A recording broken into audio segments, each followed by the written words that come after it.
Hello, this is Dr. Michael Hassan, the engineering doctor, and this is presentation number 6. The title of this presentation, Introduction to Engineering Design. This slide is a disclaimer for you to read. Objectives. The objectives of this presentation are: learn the fundamental concepts of design, definitions of design, types of design, design approaches, design requirements, design processes, system integration, functional testing, and problem solving. There are many quotations on design. One of them, a good engineer is a person who makes a design that works, by Freeman Dyson. Design is not just what it looks like and feels like. Design is how it works, Steve Jobs. Scientists investigate that which already is. Engineers create that which has never been, Einstein.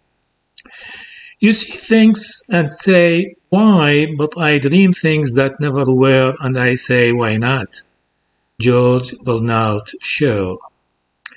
The human power to conceive, plan, realize projects that serve human beings in the accomplishment of any individual or collective purpose.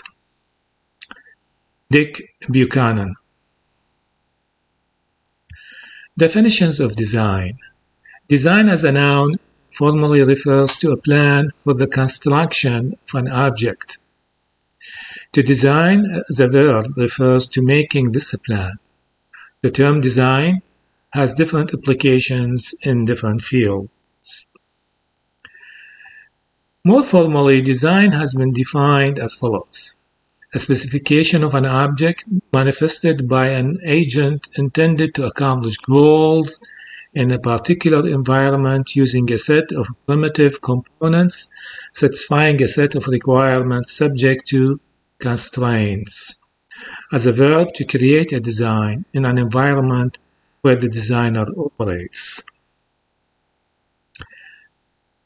A designer is a person designing.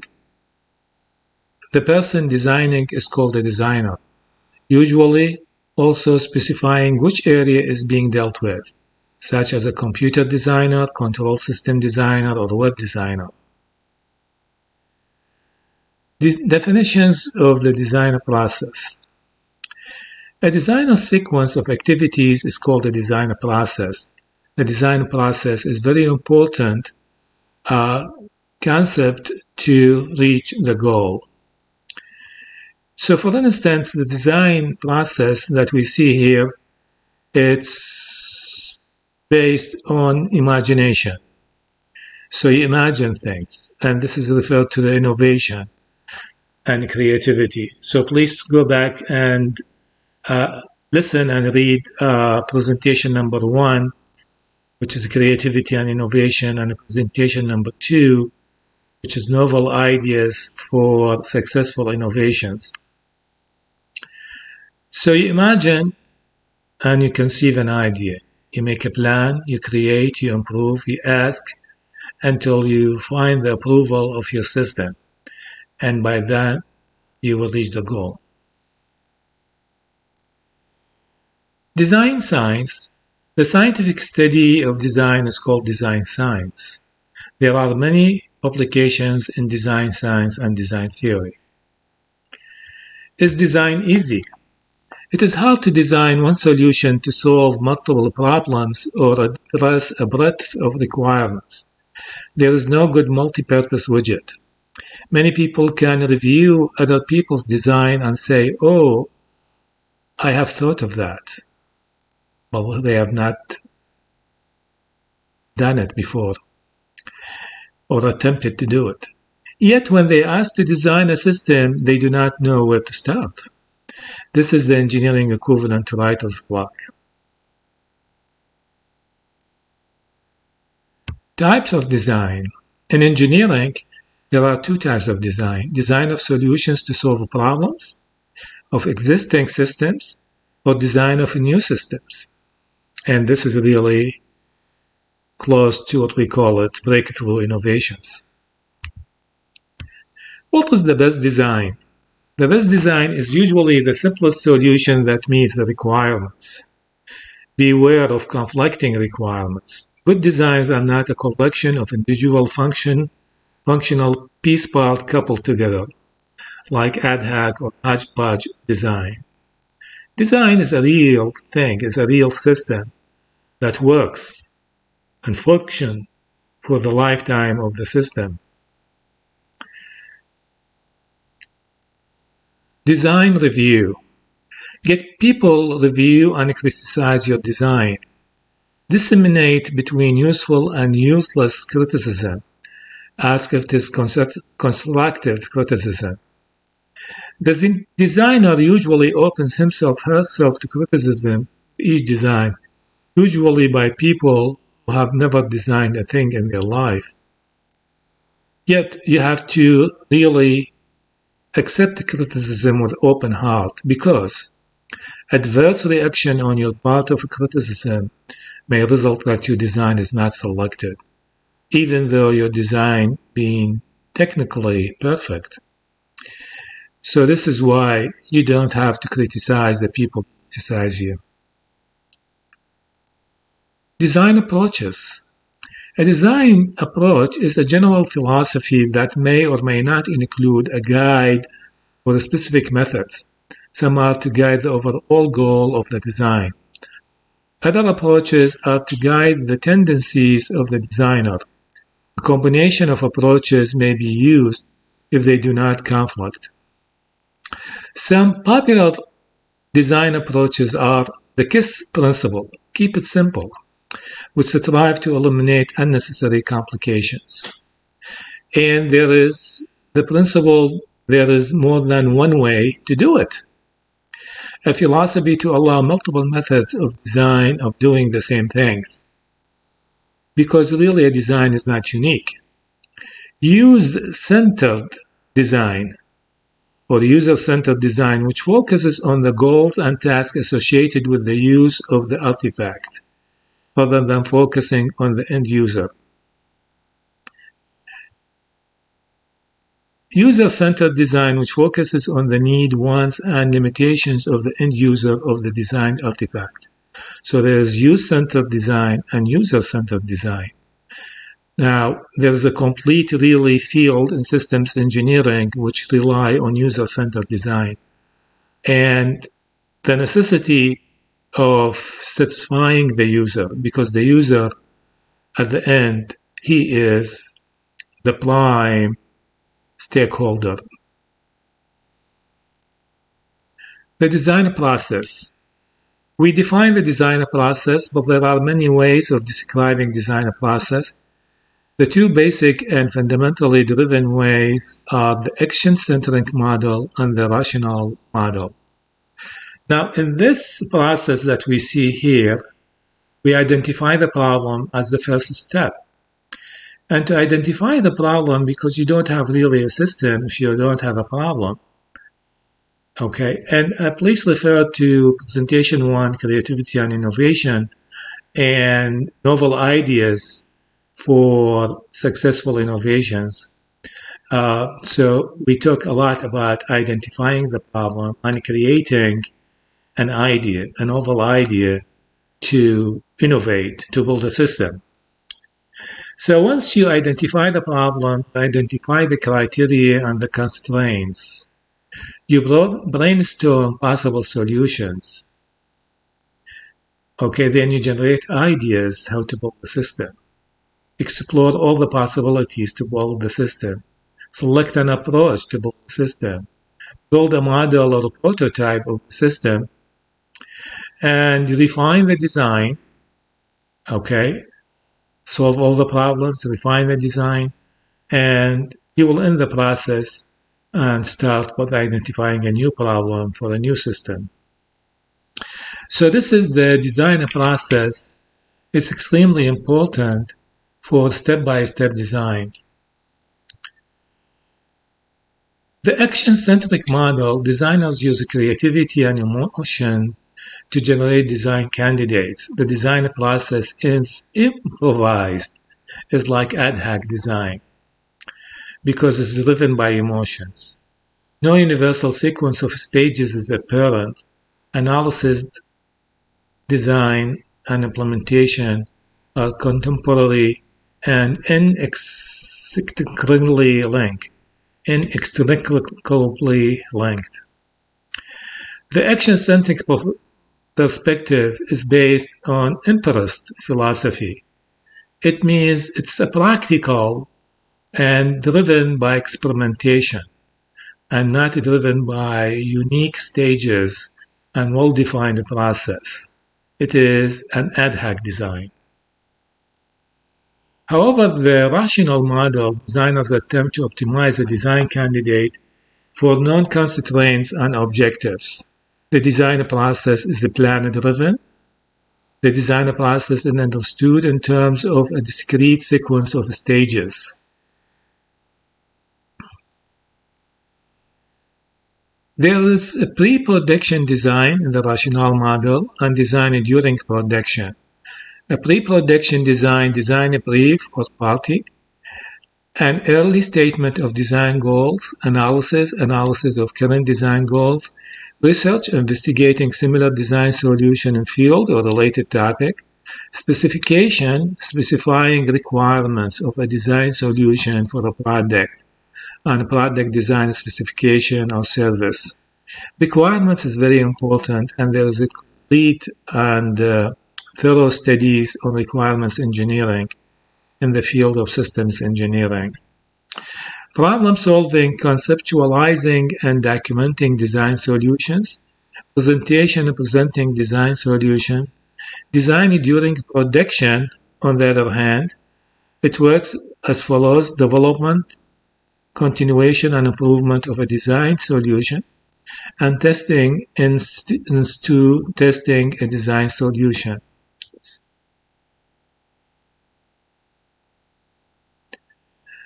Post-production design feedback for the future's design would include implementation. It means introducing the design solution into the environment, into the practical world.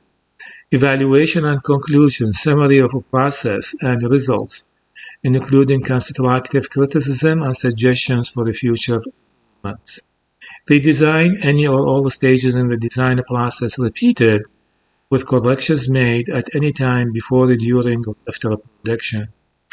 Hopefully it is done before the production, because it will be quite expensive. If you produce the product, then you have to redesign it.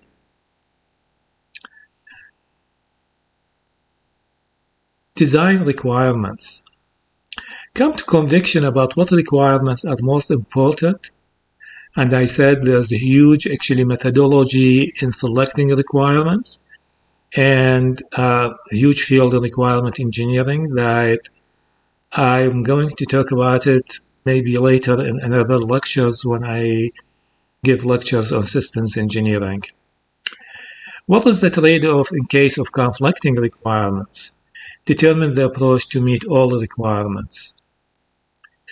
Now let's talk about the design process for control systems. This is a specific field in control system, which is a specific field in engineering systems. Design process in control system often have the following step. Define the requirements. Requirements, for instance, you are looking for the steady state response.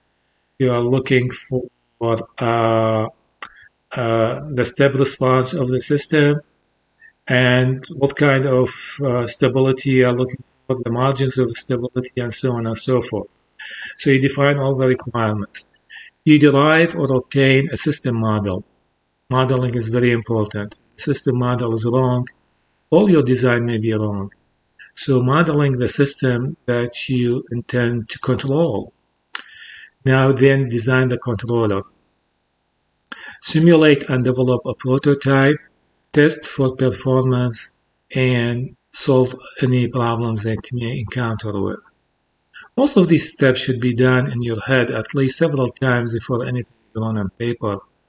Okay, so the design process in control systems is very rational process.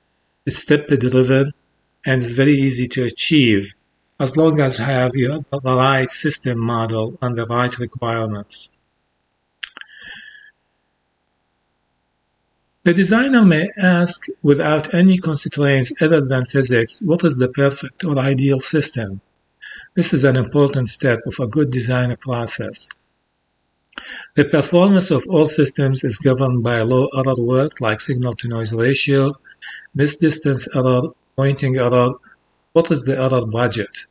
So you need to know how much you are allowed to the room for error and how much error you can accept.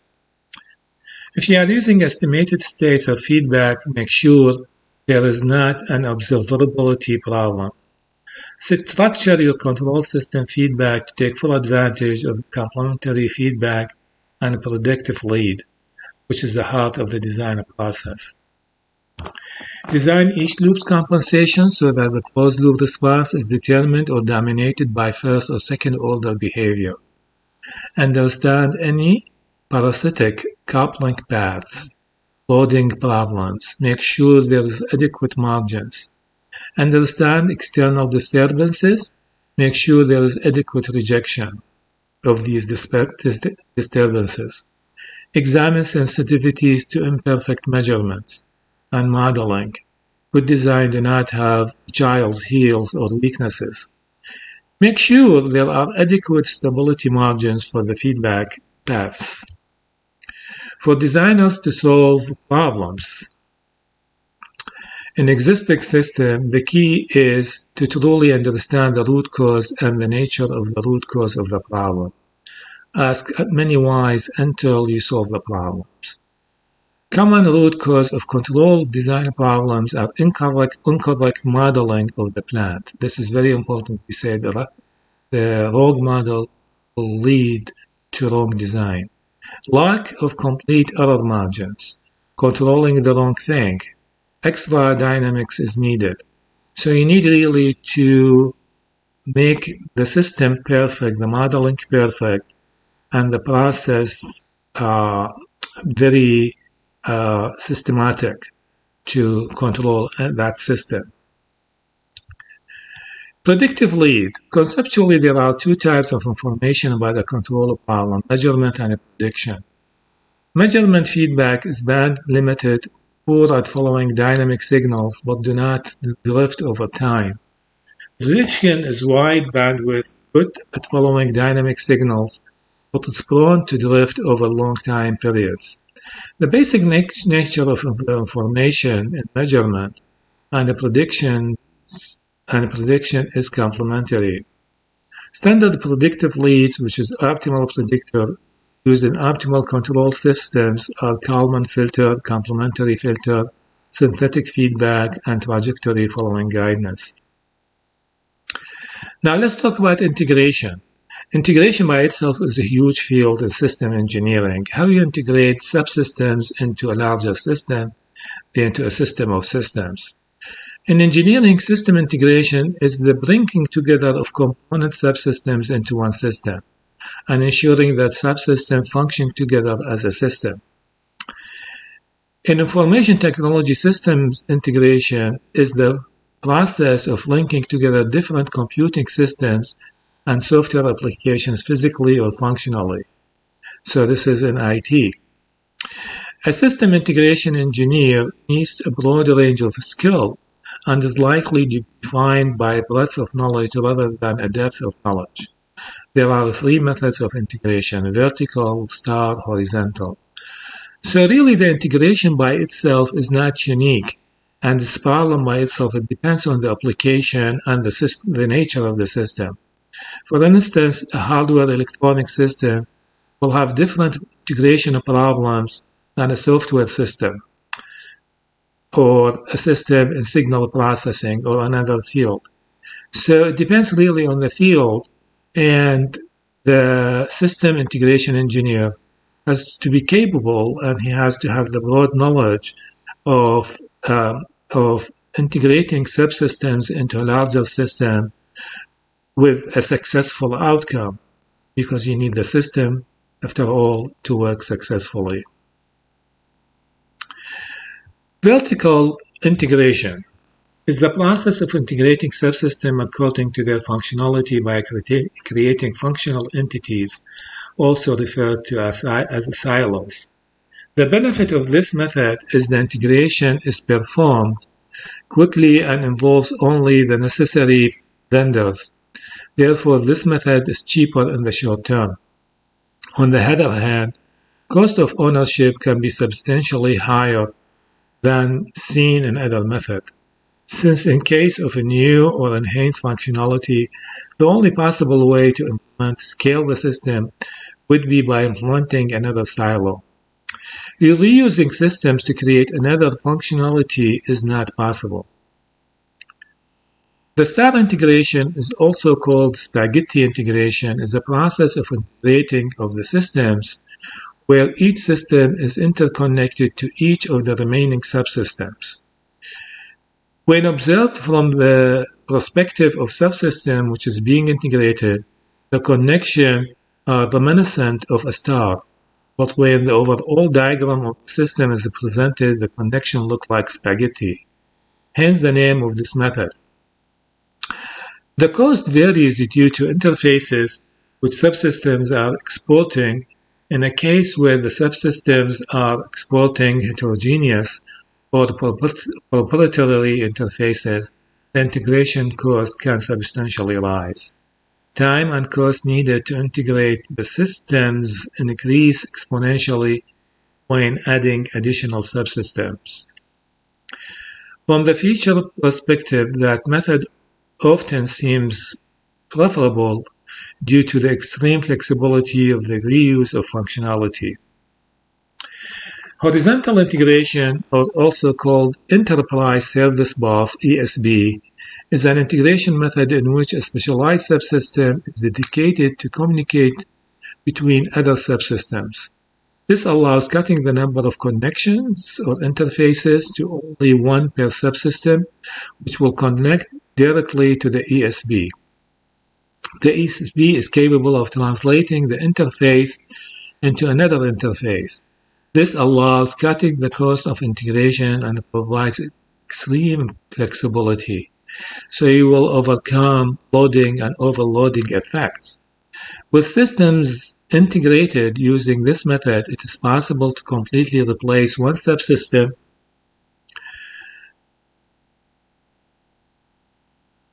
with system integrated using this method, it is possible to completely replace one subsystem with another subsystem which provides similar functionality but expose different interfaces.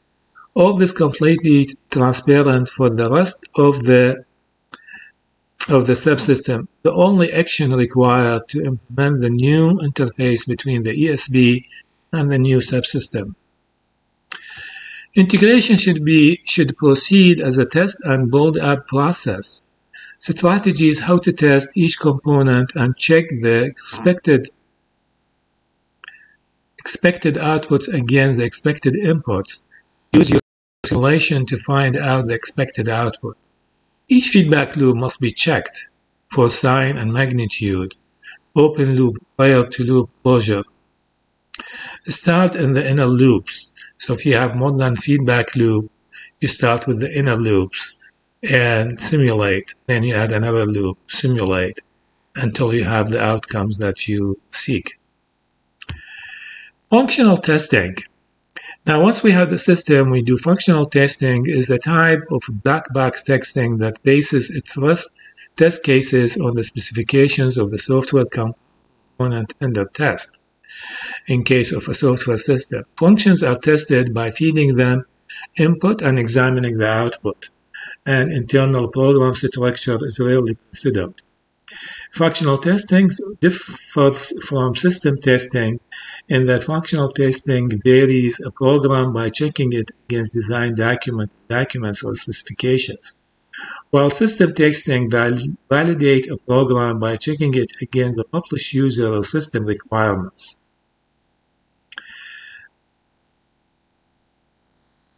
Functional testing typically involves 5 steps: the identification of functions that the software is expected to perform, the creation of input data based on the function specifications, the determination of output based on the function specification, and the execution of test case, and the comparison of actual and expected outputs. The procedure in functional testing: we identify the functions your system must perform in its mission. Each function usually requires hardware and software components. Ensure each function is tested somewhere with its hardware and software components.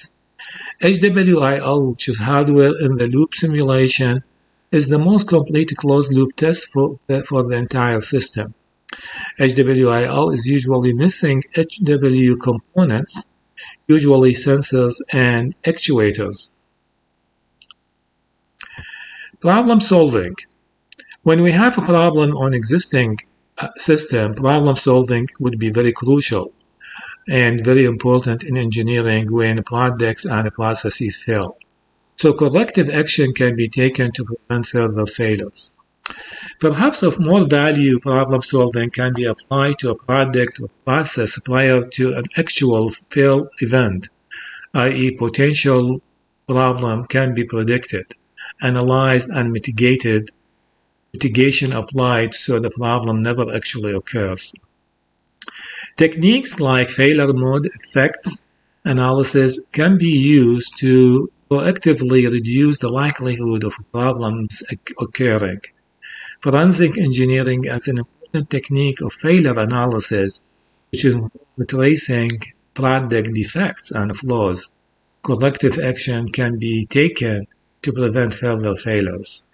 Forensic engineering will look into why the problem happened, asking why many times until you find the solution and identify the problem.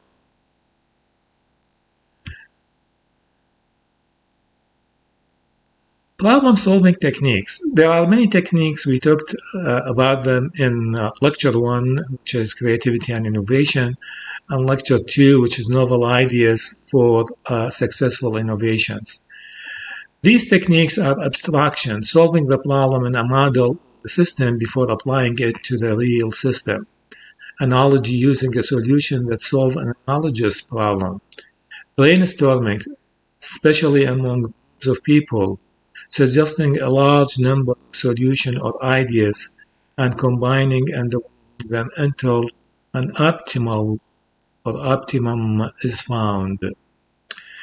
Divide and conquer, breaking down a large complex problem into smaller solvable problems.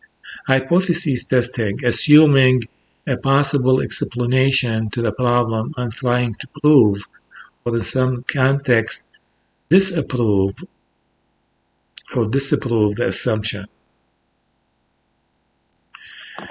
There is a technique called lateral thinking, approaching solution indirectly and creatively. Means-ends analysis, choosing an action at each step to move closer to the goal.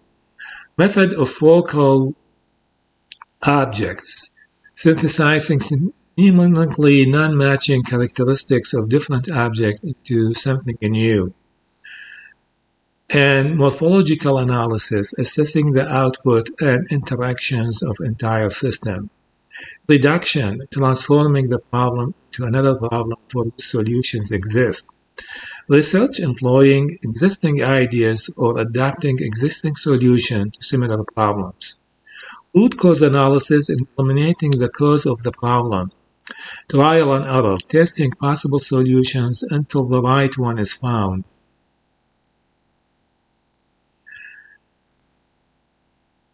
Problem solving in systems design.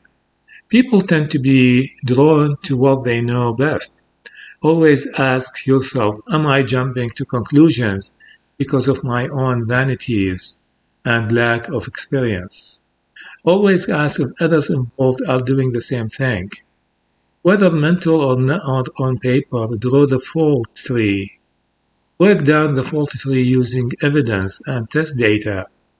If possible, never use analysis alone to determine fault.